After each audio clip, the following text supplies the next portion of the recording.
Hey guys, welcome to another session of FFBE Global News. So, featured summon, we have Awakened Rain and Mediena as our 5-star base featured units. Another one of these cool banners where you get Trust Moogles while you're pulling for them. So, oh man, it's just really tempting. A lot of the people I know who are either Dolphins or free to play are kind of stuck in this zone there. They want to hoard, and I know you guys on YouTube as well. Like a lot of you guys have commented saying that, oh man, I'm gonna save all my tickets now for Hyo, you know, I spent too much on the CG banners and etc. They're making it really hard, and I'm gonna try to sell you guys on this banner because at least my experience in JP, I've found both of these units pretty decent. Now I will say right off the bat that Mediena for me has kind of fallen off the map. She's kind of like a nice to have, a good to use if you really want to use her, but she's not a must have. But let's go through their kit a bit. I want to talk about Mediena first. So Mediena, I would say the only benefit to her would be her STMR, which is 170 magic rod, which is what I am using on JP. For those of you who play JP and Global, or maybe you don't know, Mediena is actually a really good unit to have on Global here because she is free, right? What I mean by that is she along with Lauren and a current new hybrid mage unit called Carlet is a pay-to-play unit where you have to spend upwards of $800 to be able to actually get one of the units. So to make one unit a 7-star, and even an STMR of one of these units, it costs you anywhere up to almost like $3,000. So for Gumi to decide that, you know, since Lauren was you know, injected in the part of the pool as I guess you can attain Lauren as a free-to-play unit, it was nice that they included Mediena in this as well, which means in the future we can be confident that Carlet will also be available for free-to-play players, which is definitely a good move.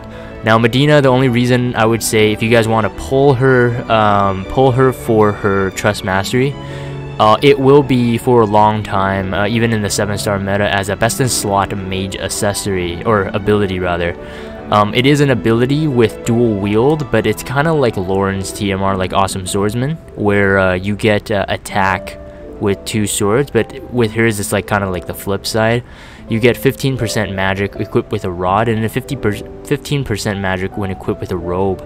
So it would definitely benefit your mage units. Most likely, if you want best in slot mage gears at the moment, you'll be using Genji Glove, and Genji Glove won't disappear anytime soon. I would still say that it will be useful for your support units and even your healers, depending on your build. I'm just thinking about CG Fina with Tinkerer Bow, etc. But Mediena's TMR would be best in slot because ideally you'd be getting 30% magic in an ability slot with dual wield, and then you open up your 2 accessory slots. So it will be best in slot for most mage builds. So that would be one of the reasons to pull for her.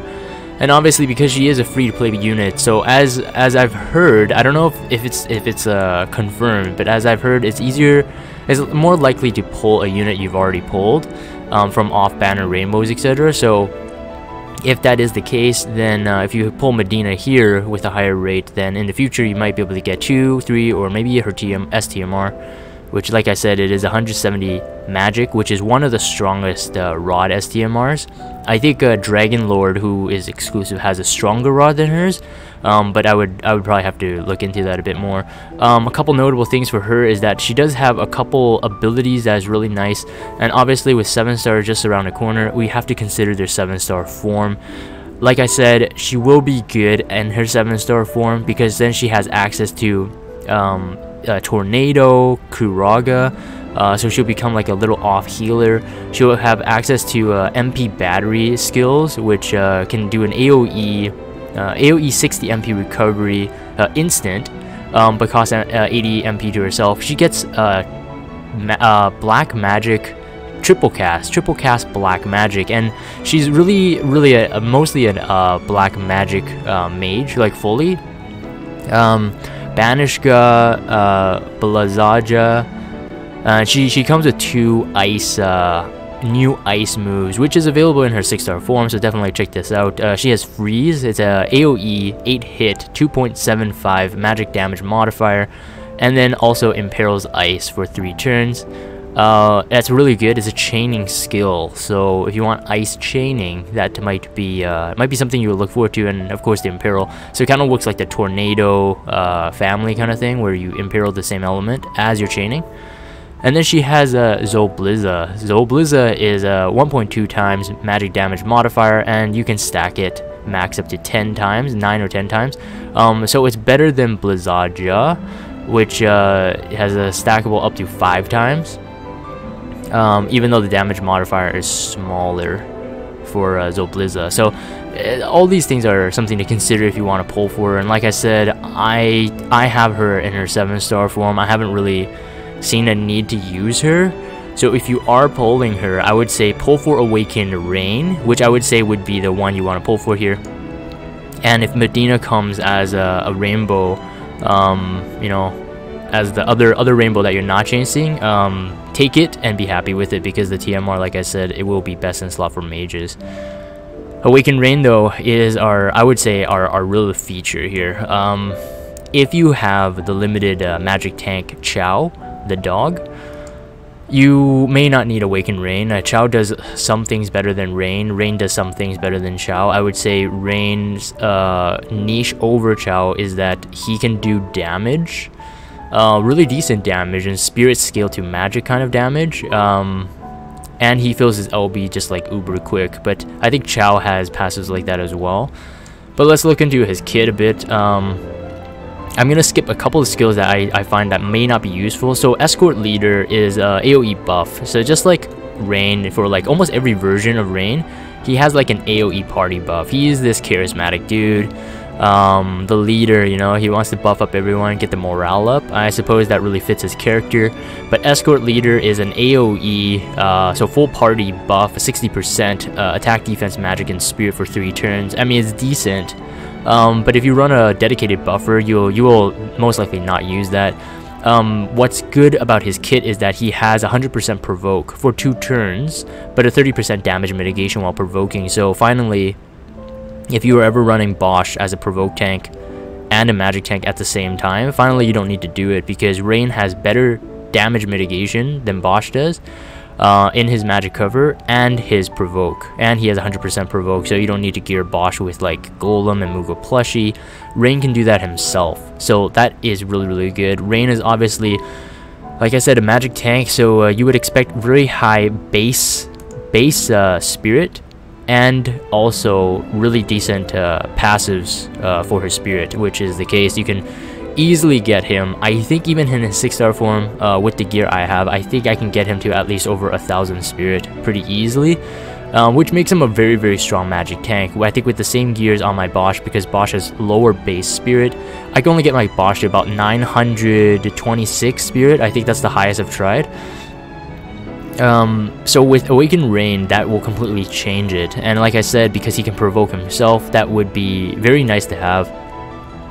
Of course, he also has Raise, so it's very nice to have it on a magic tank. If, let's say, your whole team gets wiped out, but he's the one that survives, it's nice to set up if he has Raise. It's just good to have. He has Earth and Fire innate elemental resistance. I think at level 7-star with his Trust Master on himself, he gets up to 80% Fire and Earth resistance. So covering 2 resistances at such high high resistance is really good, especially on a magic tank. You would expect a lot of elemental damage coming his way. So for him to tank two elements with that such high mods is really good. At a 6-star base, obviously he has magic cover, as you would expect from a magic tank. 50% damage reduction, so 50% damage mitigation for 3 turns. It's really high, right? 50% global damage mitigation, and 80% to cover all allies. It's again, it is really high. I think this is the highest magic damage mitigation you can get other than Chow.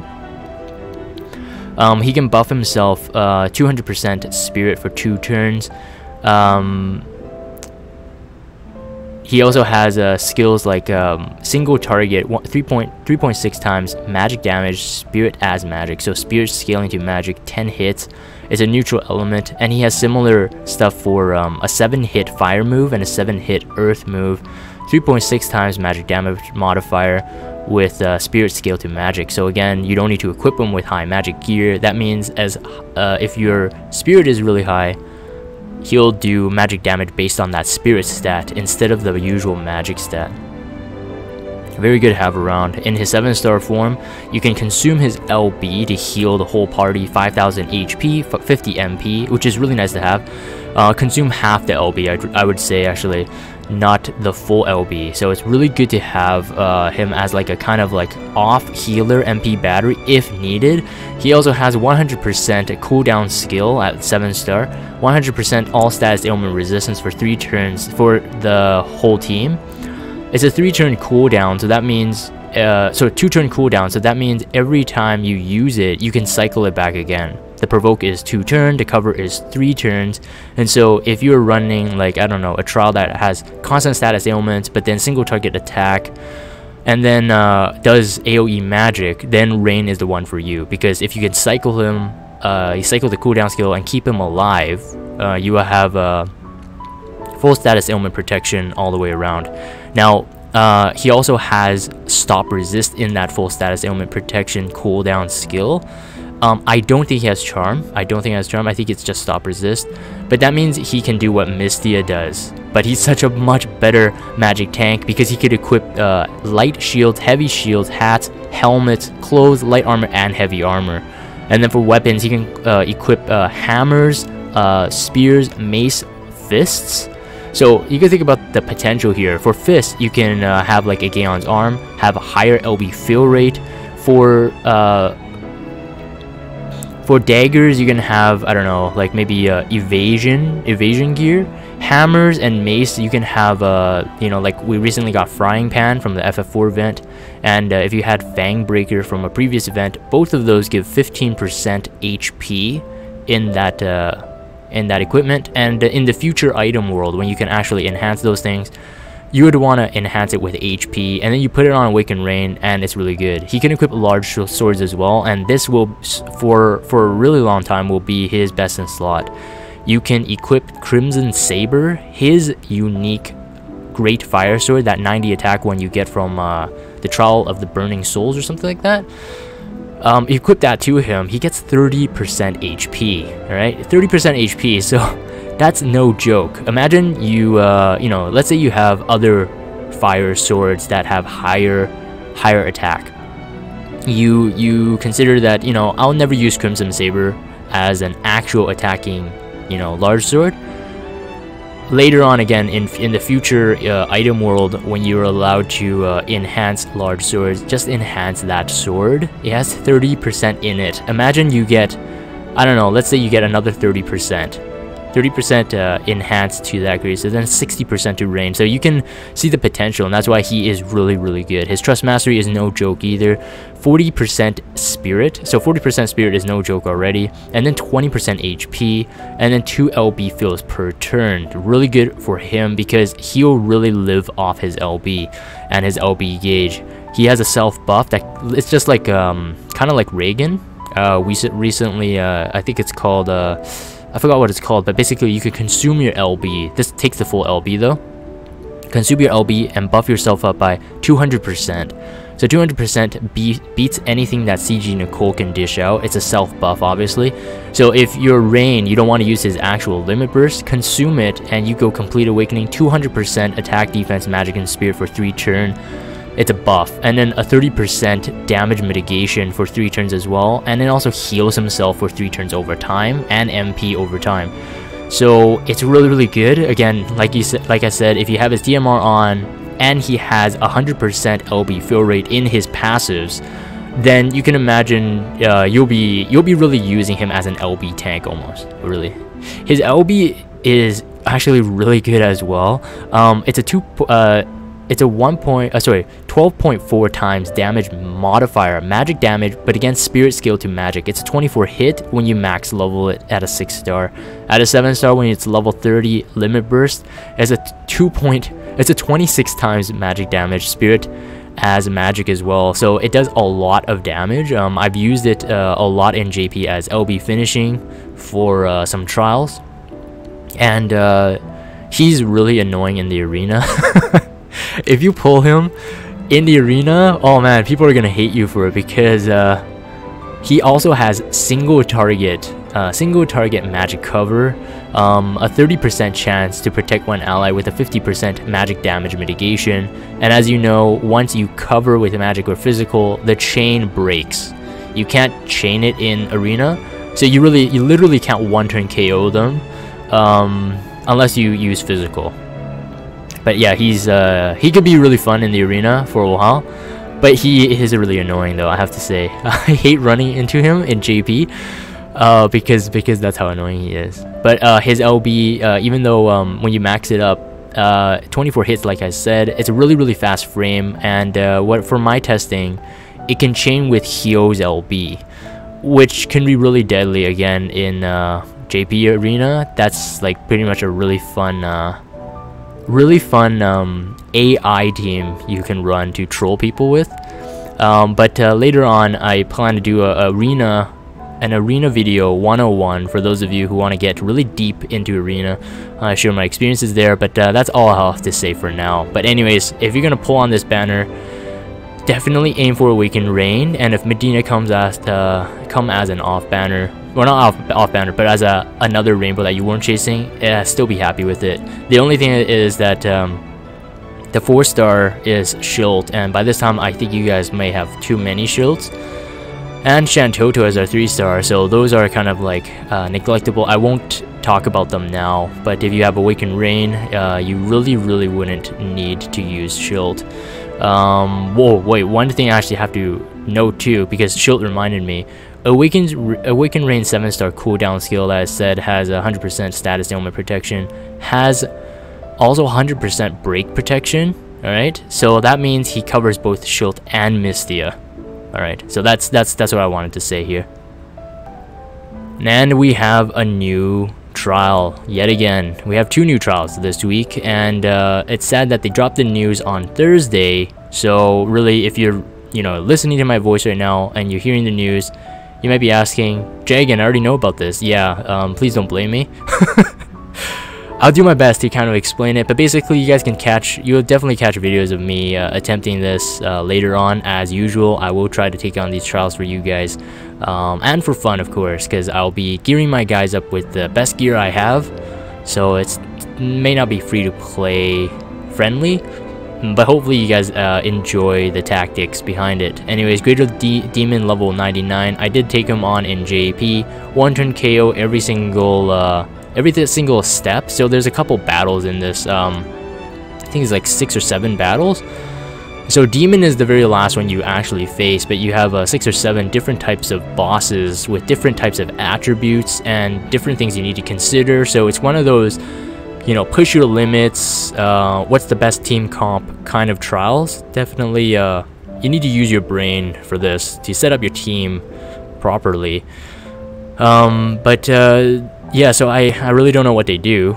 So you guys will see me possibly fail and have a lot of questions while I'm doing the video. I'm definitely no pro at this. Like I said, I 1-turn KO'd everything on JP because of the meta I was at when fighting this trial. Wizard Rod Plus is the item here. Now Wizard Rod Plus or Wizard Rod Kai was really good on JP because if you had Emperor's TMR, it's really crappy in JP. I think it's like 109 magic. Anyways, we have the better Emperor TMR. 129 magic will still beat this, but if you don't have an Emperor, Wizard Rod Plus is going to be the one for you because it beats Bloody Moon's Rod in magic. So definitely, aim for that. No items used. You get a 10% trust move. Will evoke 2 Espers. Should be no problem if you have 2 Chainers. Should be no problem. You don't need an Invoker, I think. I don't think you need an Invoker. And for 1 ticket only. Defeat the Great Demon with a limit burst, you get Gravaga. So I don't know. Gravaga is not really that useful, especially most trial bosses have they're immune to Gravaga. You can't actually do fixed damage like that. But yes, that's Greater Demon, and definitely check out the video when that is up. And we have our bomb family. We call them Bomb Family, I think, and I think now it's called Great Explosion Festival. This is the English translation. Dad Bomb and Mom Bomb. All right, Mom Bomb. Sounds like it's a rhyme. It is a rhyme. Mom Bomb. The family of bombs going out with a bang. Wow. Okay, that's Jagged level. Jagged level puns. Okay, could their elemental properties be the shortcut to victory? All right, that's a big hint for you guys. Basically, each one of them has a different element. And you know, even just look at the kids here, going from top left to bottom right, elements are as fire, ice, lightning, water, wind, earth, light, and then dark. You basically want to do the flip element on each one of them, and you don't even need a chainer really, and you can kill them off. But the little bombs explode. So like this Kupo is this Moogle is warning here. Watch out for when a bomb junior trembles, because it will self-destruct on the next turn. Self-destruct would most likely wipe out your team. Even if you have AoE re-raise, it's too risky. So definitely kill them off ASAP. I would say run a Kanshira, who can cover I think 5 or 6 elements. That would be very, very useful. And but you'll need ice and fire damage dealers for the parent bombs, because they have more HP. See here, bring lots of elemental resistant equipment too, Kupo. So when I fought this, I think it does AoE magic, and it does AoE physical as well. So be careful of what kind of tank you bring. But the completion reward is actually really good, and definitely get this before the next trial hits, because the next trial, if it's like JP, it would be Omega, and for Omega you want 100% fire resistance to your entire party. This engagement ring will probably be a best in slot for that trial for your DPS unit, physical attacking units. Attack plus 30, fire resistance plus 30%, ice water resistance minus 50%, but HP plus 30%. So either this goes on a tank or a DPS unit. If you're gonna go for, yeah, I think you have to go physical DPS for Omega in the future. So definitely get this before you face him if you're not going to get this right now. Complete the quest, you get 100 Lapis. Evoke an Esper, you get a 10% Trust Moogle. Activate an element chain 3 times or more 1 turn. So this is definitely one that you want to look out for, because the reason why they have to put this in here is to make it more difficult for you. Basically, you're going to run out of unit slots. You're going to basically have to bring a copy. Most likely a copy Kanshira if you're going to take on multiple elements. But a Kanshira can't do ice, I think, so you can't really damage the Mom Bomb. You can't damage the fire one. But basically, you can do the elemental chain on any one of the bombs, and you can get this. But the majority of the parties you'll be using won't have 2 identical elemental coverage units. And I mean, even thinking about someone like Onion Knight that can cover 4 elements, it's good to have. But Onion Knight doesn't chain with Kanshira, so you need an elemental chain 3 times or more. So maybe you can somehow fit it in there. Yeah, but anyways, reduce fire resistance by 50%, really good to have, and fill LB gauge every turn. Boost fire resistance by 30%. Oh, sorry, reduce ice resistance by 50%. So another 30% fire resistance ability, but with LB fill. So that is definitely good to have. And then defeat Mom Bomb with a limit burst. Now that's the one that's tough, because Mom Bomb is afraid of ice, and so your limit burst will have to be either your unit is imbued with ice to finish her off, or you have to use an ice limit burst. So think about the units that you have right now, which one of them could do ice limit burst. Fravia comes to mind, Elfrida. If you have Christine, the exclusive unit from Christmas, that would be useful because she can imbue all your party with ice. So you can potentially finish her off if you have a neutral element weapon with whatever LB you have. Let's say, I don't know why you would. I guess you could bring Sephiroth, I guess, because he can imbue himself with dark and light. But anyways, all these bombs, you want to go with single elements though. If you imbue yourself with 2 elements, you're not going to damage them at all. Alright, just keep that in mind as well. And again, physical attacks won't work, like neutral element stuff won't work on them. Yes, but then bomb arms boost your own attack and add fire element to your own physical attack. That could be nice. That means you can self-imbue fire for other trials and boost your attack to boot. So it's like not as much of a wasted turn because you can buff yourself. But again, if you run a better buffer, it's kind of useless. But the imbue thing is nice to have. We also have a rerun, Final Fantasy Tactics Orban Monastery Vaults. Looks like it's a combined. I was never on FFBE when this event came out, so this must be a really early one, really early. But you have an exploration, and then you have regular quests, and then you have an exploration, and you have quests. So it seems like it's like a mix kind of thing. Again, I've never done this one before, so I'm not quite sure. But it seems that some of the equipment and abilities here are kind of outdated, but definitely really good if you're a new player playing. And this event, because it's outdated, it should be less intimidating, as in you should be able to complete it all and be like, yes, you know, I completed it all. And really, that'd be awesome. But most likely, even if you're new, you have like crazy 5-star base units now, and you should be able to complete this no problem. SQ-chan is a light shield with undead killer in it. I don't know why. This boosts physical damage. I don't know. Maybe counter tanks would benefit from the undead killer here. Or in the future, like Wilhelm will get attacks where it's defense scale to attack. So higher defense you have, you can do a physical attack with a defensive stat instead of the attack stat. So that might be useful. I don't know. It's very niche. I can't really think of much uses for it. Jiradin. Oh man, I'm really bad, guys. A fire elemental katana, nice to have. Good. Fire elemental katana, 80 attack. If you don't have a Homaru, yeah, if you don't have the fire katana from the 3-star base unit there, which is 120 attack, this would be a good substitute as well. 80 attack, fire elemental katana. So that is it for the news this week. It has again been a long one. If you guys have listened to my voice so far, thank you guys for watching the videos. And I even wanted to explain, so our anniversary part 2, that players voice vote campaign thing. Yesterday, Gumi tweeted out the actual like numbers to a couple of the votes, voting options, and it really changes the mind, I think, of some people. And apologies if it seemed that in my previous videos I was like kind of saying like, you know, option 3 seems to be the better option, but it seems that the daily lapis could have some weight to it as well now. Anyways, I just want to apologize, guys, because I had very low data to work with. And it seems that maybe I was trying to convince the group, you know, to pull. Hopefully you guys didn't listen to me and you just pulled because you guys thought what was best. And I think that is the best thing we can do right now.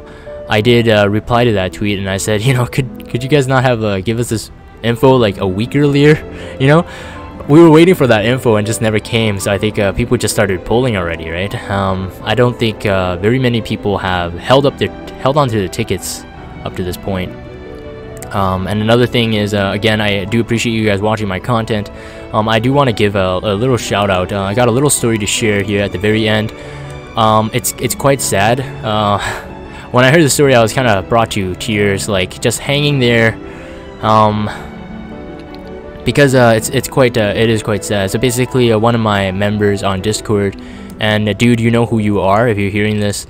I don't want to mention your name just because I thought about it. It might not be good for you, just like you said, because you know, for privacy's sake. So I might not mention your name, but I'm gonna mention the kid's name. So anyways, one of the members of my Discord server, he works in a hospital with cancer kids most of the time, and he said there was this kid. His name is Prince. So I think he had must have been a brain type of tumor or kind of malignant tumor, some kind of cancer in the brain area, because basically he had brain surgery. And he apparently wanted to play FFBE, and my Discord friend here, he showed this kid, his name is Prince, he showed Prince my FFBE videos, and I don't know if you were just you know, giving me a compliment there, but anyways, the Discord member told me that Prince liked watching my videos because it was easy to understand. I don't know if that's the case, but it was easy to understand, and apparently because I show a lot of gameplay, he really liked watching it. And when I did polls or whatnot, he pretended it was his account, because even though he wanted to play FFBE JP or FFBE like global, he said his head hurt when he played, so he couldn't. So he would watch my videos and basically live through my videos. I have a quote here. It says that so Prince thought that Jagan was a very nice guy, very rich guy, spending thousands, and the content was easy to understand, and pretended it was his account. Regardless, on July 16th, he died. He passed away during the brain surgery. Anyways, for those of you who are doctors, or even know people who are doctors, or even just know anything about brain surgery, we know that it's very complicated. And so depending on the area of the affected brain, yes, it's really hard. But either way, it did make me very sad to hear, because it really humbled me, because my my videos are not the best, and so yeah, thank you guys for watching my videos. Anyways, I'm gonna end the video here. If you guys have Discord, check out the Discord server, follow me on Twitter, and subscribe to YouTube if you haven't. As always, I hope this news video has been informative, and hope you see you guys next time.